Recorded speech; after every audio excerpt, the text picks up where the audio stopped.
Howdy, this is Marisa with Marisa Moments. So the download is this. What I receive is that some of us are out here fighting to be wrong, like fighting to be wrong, tooth and nail.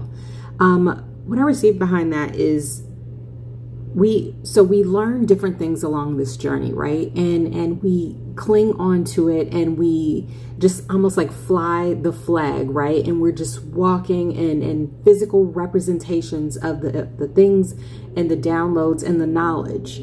But what I also receive is that as we elevate and as we ascend upon this journey and as we heal in more in-depth ways, then what we know, understand, and what we're given in terms of awareness and downloads, right?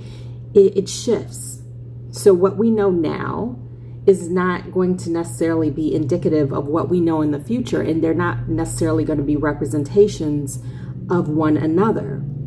Things can contradict, things can conflict with one another, but it's based off of the knowledge that we receive is based off of where we are in our journey, and we're all working from our wounds. So because we're working from our wounds, the same exact information can be perceived in numerous different ways from different people, just because that's the way that they're perceiving it, right? But what I receive in the bottom line to this bottom line is that some of us are fighting to be wrong. Like once we get a notion in, we hang on to it tooth and nail, right?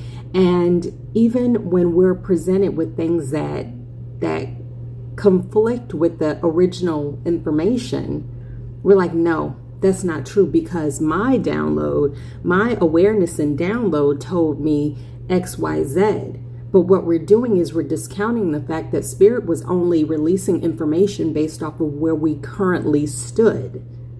But as you walk the path, the view changes, just like in this 3D reality realm, right? If you go for a walk, what you see in one place is going to drastically change once you walk further down the road or wherever you're at, right? So the true bottom line is, don't be afraid to adapt to new information. Don't be afraid to adjust. Don't be so stern in what you received in the past that you forsake what you're going to receive in the future. Be open. It's okay. We're not right 100% of the time. And even if we're right then, doesn't mean we're right now. Oof, okay.